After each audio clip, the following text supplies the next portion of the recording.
This is what mine shows, and for those of you who share this information outside of this webinar, you are violating HIPAA policy, and the HIPAA police will be out to find you. No, I'm joking. You can share it, but this will just show you what kind of craziness is going on in my body. So you can see MTHFR if you're looking at a methylation pathway. You can see I've got a yellow there. My MTR is yellow. My MTRR yellow. AHCY yellow. COMT, or excuse me, AHCY green. COMT yellow. So what that means is the yellows are heterozygous. So I've got heterozygous, one or more mutations present is what that means. Both genes, when you've got both mutations on that single nuclear protein, what happens is that's a homozygous, and so that will show up as red. So fortunately mine are heterozygous, but what that indicates is that my ability to methylate and detoxify and utilize to put a methyl group on folate and utilize that is diminished by about 50%. If you've got a homozygous, then you're looking at about 90% reduction. Now the importance of taking folate and putting a methyl group on that is that methyl group, what it does is it turns homocysteine into methionine. And when you have high levels of homocysteine in your body, you're more likely to have more inflammation. That's one of the main inflammatory markers you want to look at. And so the more inflammation you have, the more autoimmunity, because nowadays it's not, we're beyond this whole fight against the bacteria and the bugs. We know 95% of the bacteria is healthy. So now it's the real key is how can we mitigate inflammation, because it's those inflammatory markers that are causing chronic disease. So that's one of the reasons why this process is so important. If we go up to COMT, you look at the ability for your body to methylate the DNA, neurotransmitters, xenobiotics, phytochemicals. COMT has a direct impact on your ability to metabolize dopamine and serotonin. If you have a mutation in COMT, you can be a very creative individual, and when you're on fire and you go, but it's hard to turn that off. These in Chinese medicine, these are the fire types. Good news is it's not homozygous form, it's hetero, but that still requires me to unwind at night and take a bath in Epsom salts or go for a walk barefoot and really get grounded into the earth.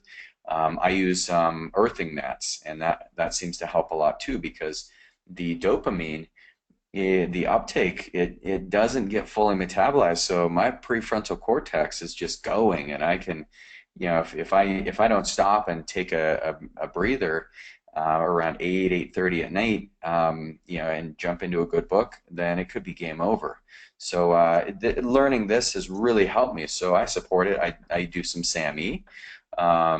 That's a great way of getting that methyl group donated for COMT. I also use lithium. Just a small dose of lithium goes a long ways for me. We use pure encapsulations. They've got a lot of amazing methylated vitamins, so look up pure encapsulations. They're great. I'm trying to get Standard Process on. I love their products, their vision, but this is newer science. So in the U.S., yes, lots of people are at risk. But yeah, I mean, if you look at the general population, probably 80% of us, 80% of your patients have some type of mutation on these pathways. So that's a lot, and it's getting more. The more that we push our bodies, the more toxic exposure, the more that we are seeing these issues with methylation. So let's talk about methylation functions. So first thing it does is it regulates your genes. So it turns genes on and turns genes off. So if you look at your genetic sequence and genetic code, can you prevent chronic disease like Parkinson's, Alzheimer's, MS? Can you basically prevent your body from aging prematurely? And the way that you can do this is by making sure you've got the right genes turned on, and the wrong genes, those need to be turned off, the genes that you don't want to express themselves. So it also processes chemicals, endogenous and xenobiotic compounds. It helps in the biotransformation. So what's going to happen if you get chemicals that are lodged in these methylation pathways? Well, you're going to end up with more homocysteine, because remember, folate does not get that methyl group donated to it. There's no donor there. And so that folate cannot turn homocysteine into cysteine and glutathione, nor can it turn it into methionine. So very important that you're looking at this process, because especially if you're patients who have put on weight on the hips, can't seem to get it off, or there's a lot of cellulite, usually that's from these chemicals. So the other thing it can do is metabolize neurotransmitters like dopamine and epinephrine. It processes hormones. Anyway, back to the neurotransmitters. One of the best things you can do for your patients is you're starting out these wellness programs. I know some of you are newer with us, and so I don't want you to start ordering all the crazy tests on the planet. We just ask you to start with the 3 basic ones. But as you get more ninja and black belt in this, then what you want to start doing is looking at neurotransmitters through urine. Labyrinx is typically who we'll use. You can get it through Doctor's Choice as well.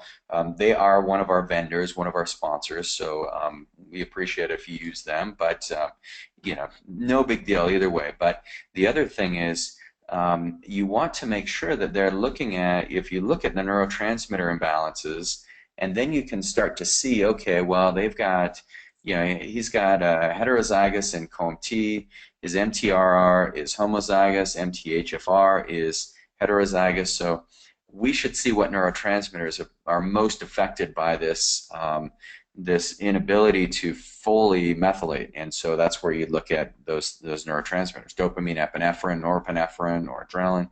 All those are very important. Okay, so methylation helps you process hormones like estrogen. So if you think about what organ system estrogen is processed in, it's your liver, because what your liver has to do is take that estrogen that is now used in your body, your cell uses it, it gets kicked out into the bloodstream, and it needs to be converted from a fat-soluble hormone into a water-soluble molecule. And so this whole methylation process inside of your liver is key for processing estrogen. And lots of cancer comes from estrogen dominance, very irregular moods, lack of ability to burn fat, can all be caused by an estrogen dominance. And unfortunately, that estrogen dominance, if your liver can't break it down, the estrogen ends up right back in your bloodstream. And so you can do everything in your power. You can try to add progesterone, you can balance the adrenals, look at the cortisol levels, but at the end of the day, if the methylation pathways aren't open, you're not going to balance the estrogen. And especially if for those of you who are into bioidentical, and I know there's a few on here who are, the bioidentical pathways, that's going to be an issue, because you're just going to force more estrogen to be utilized in the body when the big issue is in the liver, and it has nothing to do with needing more estrogen produced. Even if a woman's in menopause, the ovaries shut down, and then the adrenals, or if they're healthy enough, they'll be making plenty of estrogen.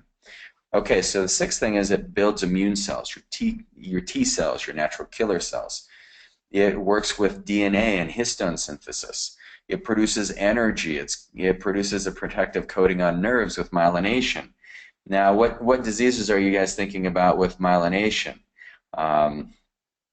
Yeah, exactly. So you're thinking MS, multiple sclerosis. So this is huge. Your MS patients, absolutely run this on them. They've had some of the worst test results we've seen, our Parkinson's and MS patients. And the tragic thing is, if we could have supported their methylation pathways, starting 20, 30 years ago, because that's the best time to prevent disease, we could have potentially kept them from getting those diseases. So this is key, especially for your younger patients.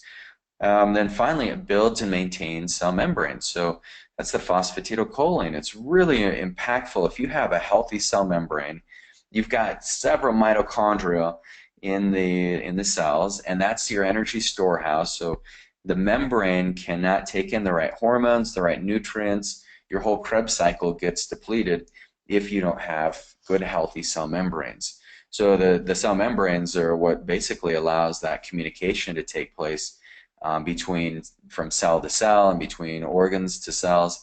And if you look at it, I like to look at it as if you've got, you're not connected to Wi-Fi.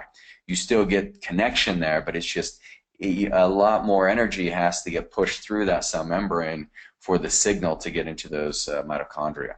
So methylation, here's what disturbs it. Lack of cofactors. So once again, we look at nutrition, and this is a graph on your right here. This is from the company who we do Outcat with in the past. But no, excuse me, this is SpectraCell. And SpectraCell, they'll look at all the nutrition, and the role of the nutrition plays in methylation is massive. So if you're not doing nutritional testing, you can do it through SpectraCell. If you don't like to draw blood, or if you don't have a phlebotomist, then you can just use the hair, and the hair gives us amazing results as far as understanding what the nutritional imbalances are. So methylation, you look at selenium, you're looking at zinc, vitamin B2, vitamin B3, vitamin B6, vitamin B12, folate, choline, serine, glutathione, vitamin C, copper, magnesium. All these are key for methylation. Now, you've seen my test results, you know how I experience things, but the crazy thing about me is when I take glutathione, it's like my brain feels like it's running on clean fuel, because I'm big into nootropics. I'll use maybe aniracetam a couple times a week, or Nopep with choline, and then I'll use lion's mane as far as herbs go, kava. I'll do different neurotrains that help boost my brain function. But if I don't have the right levels of glutathione, it almost feels like it's a computer that's overworking, is how my brain will feel. And so when I have my methylation pathways open, then I can feel incredibly relaxed. I can feel calm about things, much more clarity about where I need to go in the future, what my vision is, how to help my patients, how to get creative. So looking at these vitamins and nutrients, glutathione, I find, is one of the keys. But once again, this is why you have to test your patients, because you just don't know. Once you know they've got a mutation, then you really want to be focusing on all these vitamins. Okay, so the second thing is a lack of substrate. So methionine, that can be a big one. That's where SAMe can be very helpful. Medications can disturb these. Another nail in the coffin that we have to get away from this chemical world that we're living in, because if you look at some of the research on vaccines and autism, and they're saying, well, how could vaccines be correlated?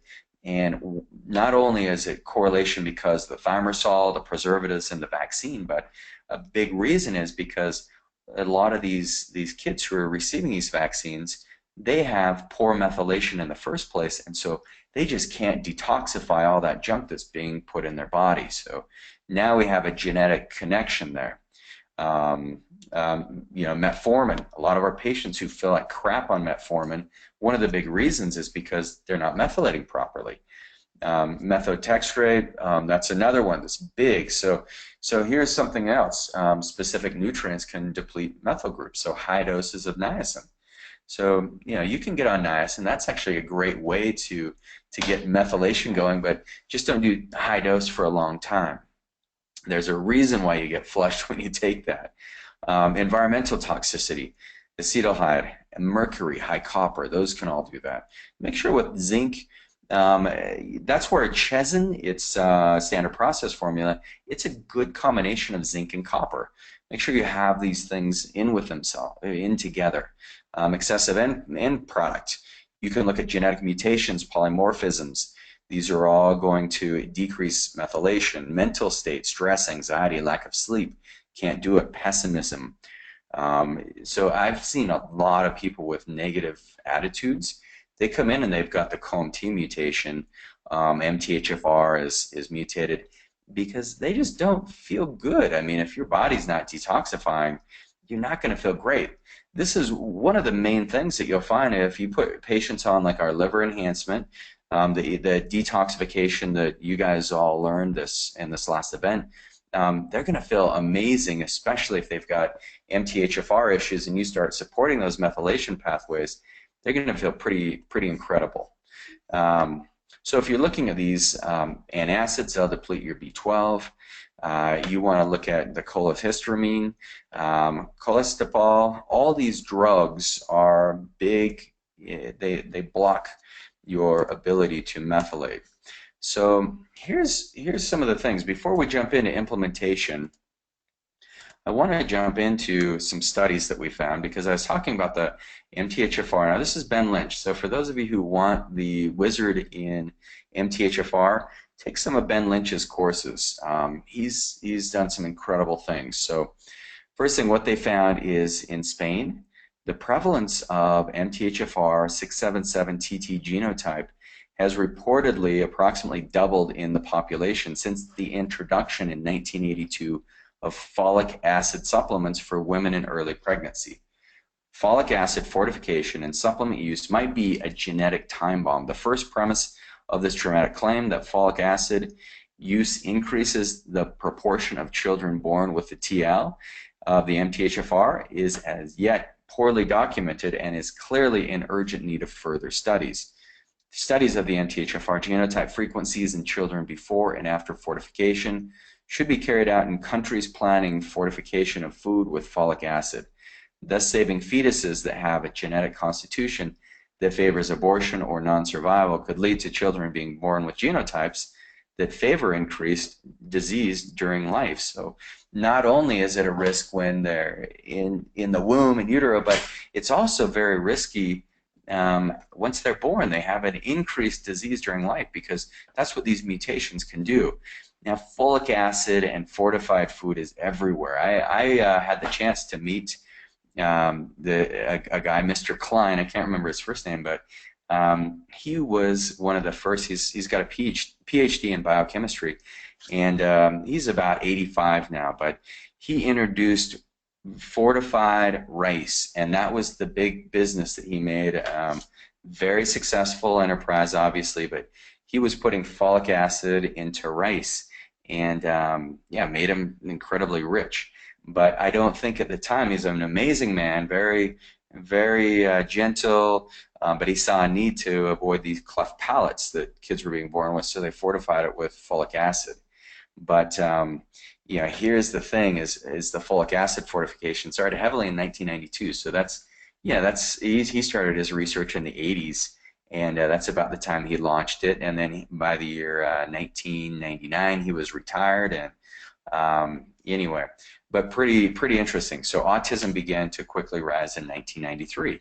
Now there's a lot of correlation with autism if you live near a freeway, if you live near a landfill, exposure to certain vaccines. But if we look at it from a genetic predisposition, MTHFR could be part of the issue. In the early 1990s, autism diagnoses began to soar. In the 10 years between 93 and 2003, the number of American school children with autism diagnoses increased by over 800%. Now, of course, part of that is because people are looking for it more often. In 2006, the CDC noted a slight decrease in the number of new cases diagnosed, so it kind of leveled out. Autism began to rise the same time folic acid fortification began.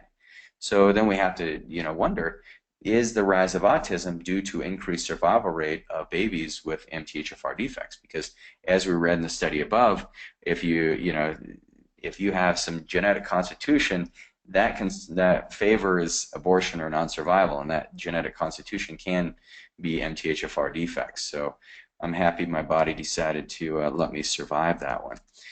All right, so if you're looking at this whole cycle, you've got to start testing your patients, because you'll find that their ability to methylate will have a direct impact. So hey, are you into methylation? Because you're the most beautiful MTHFR I've ever seen. So get into it. Because once again, we'll jump into the liver. Your liver is responsible for opening up the detoxification pathways. You're going to need B vitamins, folic acid, glutathione, antioxidants, thistle, carotenoids, vitamin E, vitamin C. All these are important for the step one, the fat-soluble toxins. And I would recommend taking glutathione on a regular basis for yourself. It's got to be liposomal based because glutathione is that master antioxidant, and it can just crush your body if you're not using the right kind. Step two is where you take the amino acids, the glutamine, the glycine, taurine, cysteine, sulfurated phytochemicals found in garlic and cruciferous vegetables. That gets converted in step two, and then it becomes a waste product, which is always water soluble. And then it can get eliminated through the gallbladder, and the bile will emulsify any leftover fats, and then also through the kidneys with urine. But if the MTHFR, if that's not supported, and they look like mine, then what's going to happen is things will get backed up in that process. The liver will get inflamed, and one of the biggest diseases that we're experiencing now is fatty liver disease. And fatty liver disease is more prevalent than any other disease, even more prevalent than diabetes. Its growth is pretty astronomical. So here's some things that you want to implement with your patients. So what do we do now that they've got this MTHFR figured out? So I'm just going to look at the questions real quick. If anyone has any, feel free to shout them out before I get into recommendations. Good. Looks like you guys are on it. Appreciate that. Okay. Good. You guys are learning a lot, Okay, good. Thank you. All right, so let's jump into this. So implement on all patients. So breathing. Now, breathing is key. So 5 seconds on the inhale, pause, 5 seconds on the exhale. That's the breathing that regulates your heart rate variability. So you can use a sensor from HeartMath and download their app and then get their sensor. You hook it to your patient's ear, and you can actually see how connected your brain and your heart is just through that little sensor. And breathing, when you do the 5 seconds in, 5 seconds out, can be one of the most powerful ways to actually synchronize your brain and your heart. So that's key. Qigong, Tai Chi, yoga, get your patients moving their body, get them active. Okay, so sleep schedule. I mentioned my sleep schedule. It's got to be tight. I've got to get proper time in bed. And when I was a teenager, I struggled with insomnia. I mean, I played a lot of sports, so I didn't have to do farm work. And I actually enjoy sports, but when I get home from a game at night, I would be so amped up that it was rare that I slept even 30 minutes after a game. So I would, go to a football game, and then I'd come home, and when I was trying to go to sleep, I would just be replaying the game over and over again. Basketball, same thing. Track, same thing. But once I've learned how to support this, if I had a little bit of lithium, I would have been great. If I had a lot, it would have been really great. No, I'm joking. But if I would have had some SAMe, some methylated B vitamins, particularly if someone's got COMT mutation, make sure you're not using methylcobalamin. And especially not cyanocobalamin. I think cyanocobalamin, most of us will not handle that. You start throwing B12 at patients, and it's not the right kind. You're going to force more of a methylation, more of a detox reaction. They're not going to feel good. They're going to be amped up. So I have to use hydroxycobalamin or adenosine cobalamin, and those are great for patients who have COMT mutations and MTHFR and MTRR. So make sure you're using the right B12. And reach out to us if you're not familiar with this. For those of you who are clients, you have Dr. Taylor, who's available every Friday. So just reach out to him. You can also reach out to Spencer Eames, who's a brilliant genetic wizard. He'll be teaching in our boot camp. So for those of you who are registered, I know a lot of you will be joining me in Salt Lake, coming to my hometown. Coming up August 6th is when we've got our functional medicine boot camp. So Spencer's going to be teaching MTHFR and genetics, so you're going to get a deeper dive into it, and we'll show you how to implement it from a functional perspective in your practice, so you can actually utilize it with patients, not just have information. So get registered for that if you haven't, because we're actually closing registration in just a few days now. Our next boot camp won't be until November. This one's been incredibly popular. We've got our acupuncture blueprint program. We've got 2 spots left on that one. So really happy for those of you who are coming to that. That's going to be all day Friday and then Saturday is going to be our boot camp. So bring your staff, because we're going to have part of the room is going to be administration, all the business side of stuff that many of you don't really care about, but you should. Actually, most of you care about it, looking at the names here, especially both Michaels. We got 3 Michaels on here. Yeah, and that's going to be a big key. And then on the other side, we're going to be having all the medicine boot camp, the functional medicine. So you'll know, your staff will know exactly how to implement it, how to get a patient set up on a wellness program, comprehensive plan, how to they'll pay in advance for that service, and then you'll put them through this unique experience where your patients can actually get all the testing ran, they get all the treatments that they need, and then they also get the tutoring from you and training. So you're going to learn how to build your classes and your curriculum so that you can give your patients a final solution, instead of just saying, hey, we ran your MTHFR, come in for your follow-up visit, here's some herbs that you're going to take to support this, but that's going to work for about 2 weeks and then they're going to fall off. So that's why we take our patients through a 4-month, 6-month, or 12-month programs, and we train them. They literally come to a university, is what we call it, and they get classes. So we're going to train you on how to do that at this boot camp. So for those of you who are coming, I can't wait to see you. For those of you who have not registered yet, you need to go to gowellness.com and get registered ASAP, or get on our email list so that you know when registration closes. So it's going to be in Utah. All right, so sleep schedule, filtered water, make sure they're not doing chemicals. Let's get back to what to implement with your patients. They're going to need to reduce caffeine. So that's where bulletproof coffee can be great, because if you add in caffeine with it, they can still tolerate some, but once again, that's maybe a half a cup to a cup. They're going to need to do smaller yet more frequent whole food meals, protein, veggies, a few good carbs. Ideally they'll need to consume about 100 to 120 carbohydrates. Only 25 grams of those from fructose, though. Lots of protein, maybe 30 grams maximum per meal. Don't overdo it on this. And then fats is a key too, because fats can be that lubricating cycle. They'll help produce more hormone. They'll calm down the cortisol levels, which will decrease your body's overall stress response, and that's going to help support the methylation. So about 130 grams of good healthy fats. Gluten and dairy free. So we recommend that on most patients. Once again, you have to test for that. Chewing, make sure that if they've got any kind of small intestine bacterial overgrowth, have them do gargling. They can do the gagging, even though it looks weird, but it's really good for SIBO. And then chewing the food slowly, getting it pre-digested. CoQ10, boswellia, liposomal curcumin, liposomal glutathione. We get ours glutathione force from Bulletproof. It's an amazing way that they make that. It's stable. I love getting the glutathione injections. So for those of you who in your scope of practice, depending on your state, if you can do injections, the injections can make a big difference in how your patients are feeling. So we'll give you training on that. The choline, multivitamins, make sure use something that's methylated.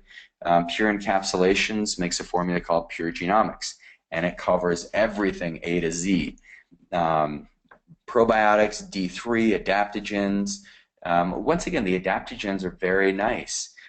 Even the neurotrins like kava can be very supportive for our patients. But adaptogens, you can use American ginseng for the women. You can use Siberian ginseng for men. You've got maca, that's a great adaptogen. You've got herbs like schisandra, astragalus, cordyceps, Miyatake mushrooms. All these adaptogens are very healing for your patients. They'll do great on those, so get some of those for your patients with MTHFR. Support the adrenals. Do some rebounder. The weights, the resistant, yoga, Zumba can even be helpful. Get them smiling and laughing. People got to have more fun if you've got these mutations, because that's one way that you can help push these toxins out of your body. Potassium, magnesium, qigong, these are all helpful things as far as moving forward with methylation. Okay, so here's some things to think about. Now, feel free to fire your questions. Okay, yes. So I'm going to answer that. What are some of the symptoms of overmethylation? Because one of the things you'll see is that, yes, you can over-methylate and you can do more harm in your body than good. So if you're over-methylating, you're going to have some of the same symptoms as under-methylation. Or a lot of us, what we'll see is that people who are over-methylating, they'll get insomnia. They'll feel really amped up, almost like you've drank a bunch of caffeine on an empty stomach. You can feel amped up like that. You can feel achy. Just feel like your body is crabby. You can also get mental fog, so you can get brain fog if you're over methylating. You won't be able to complete sentences. You'll be like that can be an over methylation pathway. But the biggest thing that I've experienced, and that most of our patients who are over methylated, usually we started out with our staff, so we had a bunch of team members over methylating, not sleeping, feeling really anxious and wired. Those are the main things you're going to see. So first thing you want to do is make sure they have the causes removed. So think about their house. Is their house moldy? Is it toxic? Is their work environment toxic? Are they in a sick building? That's one of the key causes and exposures. How's their lifestyle? Are they eating appropriately? Are they getting the right amount of vegetables? 1 to 2 pounds of vegetables every single day. Are they getting that? Do they have social health? Are they having hobbies? What's their medication? How's that causing this detoxification? And then what types of supplements are they on? Because remember, if they're taking folic acid, or if they're taking synthetic vitamins and minerals, which are everywhere, I mean, it's like crap in a pill, then what they're going to do is they're going to over-methylate, and they're going to feel really crappy about that. Make sure they've got the basic foundational support with food, sleep, hydration, breathing, exercise. They want to have all the nutritional factors covered. That basic foundation support, this is one reason why we teach classes to our patients, is so they have a realization. A lot of people, now that their parents are gone, they don't get to bed. They don't know how to turn off their phone. They don't realize that they're addicted to their Facebook. They need training on these things. And then you want to look at all areas of dysfunction. You want to look at the GI system, the adrenals, the mitochondria, the liver, the cell membranes. Make sure that you're testing the hormones as well. All these things are key, because if you have one area of the body, like let's say that they're anemic or they're insulin resistant, and you don't address that, then you can do all the things you want with this methylation and it will help somewhat, but you're still missing part of the picture. So I used this analogy the other day with a patient who had been so frustrated because she'd been to so many different clinics. She's tried everything, and Pam told me, she's like, look, Reagan, I tried, I did a similar program like this. I paid a chiropractor $6,500, and I didn't get anywhere with him. All I got was told was I had Hashimoto's, and that maybe I should do T3 and T4 instead of just my levothyroxine, and that was it. And so she was feeling pretty defeated. And so what I told her, I said, well, look, the problem is, did he look at your stool? Did he look at your MTHFR? Did he really see how well your body can detox? Was there anything that he did on an exercise level? How about classes? Did you receive coaching and training and mentoring? Did you receive any acupuncture? Because I think acupuncture is very powerful. And I know we got a couple chiros on here, so, and chiropractic is too, but I mentioned to her, I said, look, there's so many things that get missed. Did you do food sensitivity testing? Did you look at your nutritional imbalances? And by the time I went through all the things that we're going to look at, because we leave no stone unturned, so I said, look, it's like calling a roofer to fix your house, and the roofer says, okay, yeah, you've got problems with your thyroid, and the roofer says, okay, the thyroid is symbolic of the roof. Your thyroid, okay, so all we need to do is fix the T3 and get a few numbers. That's like patching one hole on the roof. There's multiple causes of thyroid issue, and then when I went through those, her eyes just lit up, and she said, well, that makes so much sense. This is like practical medicine. I'm like, yes, let's identify the cause. So make sure when you're looking at MTHFR, you can't just throw everything into this one test. Just like with stool, you can't just say, well, they've got candida overgrowth and Klebsiella, so that's the big problem with everything. It's never just one thing. And then you have to look at the emotions too. So look at all these things. Okay, every single thing has to be looked at in a functional approach. Otherwise, you could miss the most important thing, And by the way, the most important thing is looking at everything. So don't miss that. So I hope this has been very helpful. Feel free to chime in if you've got any questions. But once again, success needs to be a full picture. So the first thing, support the detoxification and enzyme pathways. How do you do that? You test through MTHFR. Identify the food sensitivities. Get the hair test. Look at all the foods they're reacting to.